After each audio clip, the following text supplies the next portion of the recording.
હા, બચવું મુશ્કેલ હતું કારણ કે કાચ બંધ હોત તો બચવું મુશ્કેલ હતું કારણ કે કાચ પછી બહાર કોઈ ફોડી વખત નહીં નીકળી ન વખત અને પાછળ જો ગાડી ન હોત તો પૂરું થઈ જતી ભાઈ.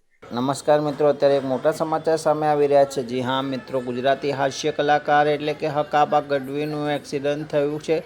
જી હા મિત્રો, તેમની ગાડી પાણીમાં ખાબકી હતી અને તેમને જીવનો બચાવ તેમનો કેવી રીતે થયો તે પણ આ વિડીયોમાં તમે જોઈ શકો છો.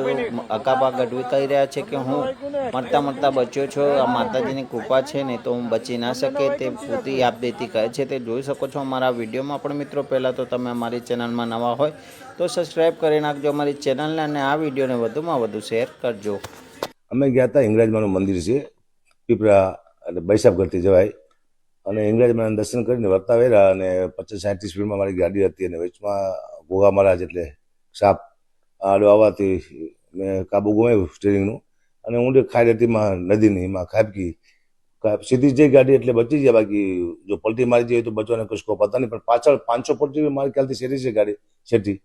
એ 3-4 ભાઈબંધો તો આવી ગયા અને સીધા અંદર પડ્યા. જોયા વિના કાંટા છે શું છે અને અમને બહાર કાઢવાની પૂરી કોશિશ કરી અને થોડુંક સાથીઓના પગમાં વાગ્યું લાગ્યું મને સ્ટેરિંગ. પણ અત્યારે કંઈ દુખતું નથી, નહીં ટાણે એવું લાગ્યું અને પગમાં થોડી કળ ચડી જતી. મને કે પગ ફેલ થઈ ગયો પણ એવું કંઈ હતું નહીં. પણ બચાવ થઈ ગયો માની કૃપાથી. હા, બચવું મુશ્કેલ હતું કારણ કે કાચ બંધ હોત તો બચવું મુશ્કેલ હતું કારણ કે કાચ પછી બહાર કોઈ ફોડી વખત નહીં નીકળી ન વખત અને પાછળ જો ગાડી ન હોત તો પૂરું થઈ જતી ભાઈ. આ ધીમે ધીમે ગાડી તો ધસતી જતી હતી. અત્યારે લગભગ ગાડી અંદર વહી 2 કલાક ઉભર્યા તો ગાડી અંદર પણ વહી જઈ ધીમે ધીમે.